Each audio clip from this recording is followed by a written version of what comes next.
unemployment. There isn't a president. There is political gridlock. This is a country that's suffered a series of crises and can't face another. All right, let's get more now. I'm joined by the president of the Middle East Policy Council and non-resident senior fellow at the Atlantic Council, Gina Abercrombie-Winstanley. Thank you so much for joining us. I want to ask you, first of all, just about this general moment, given the scale of the attack in Israel, the casualties really on both sides. Can you just put this into perspective? Could this now be the start of an even larger period of violence? Well, I have to begin, I think, as everyone does, with expressing deep condolences, of course, for Israel and this heinous attack. It absolutely has the possibility to spread much more throughout the region beyond Gaza, West Bank, and of course, your recent report with regard to Lebanon.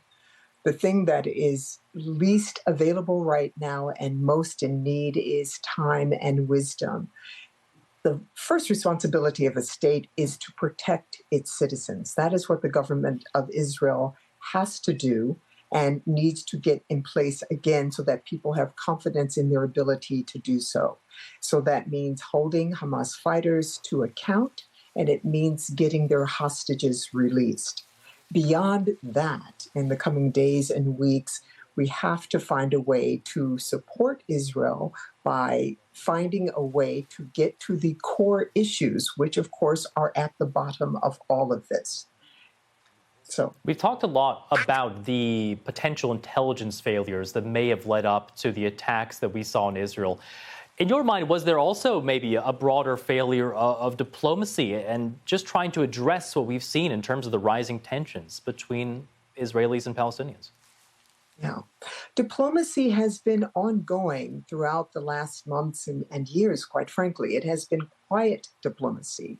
I believe at this point, people might argue that the focus of it might have been in the wrong direction. Certainly, all the efforts that the administration has made to expand the number of countries that are at peace with Israel were for the benefit of Israel and the region in general, trying to build a region of peace.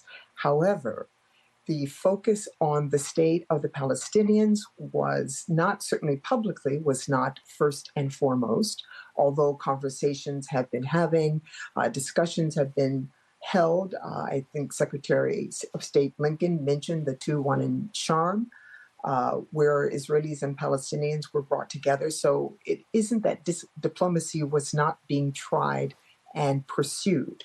However, the core issues remain the core issues. The fact that everyday Palestinians have these grievances, which might set an atmosphere where Hamas might have found more support than they should have, because to carry out an attack in this way, again, is to set one's humanity aside.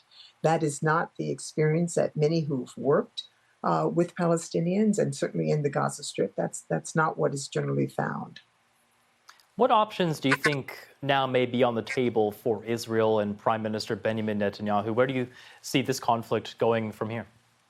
Yeah, well, again, since the first responsibility is to protect your citizens, Prime Minister Netanyahu's government has got to put in place, again, a sense of safety and security for Israelis. That is where his focus is going to be.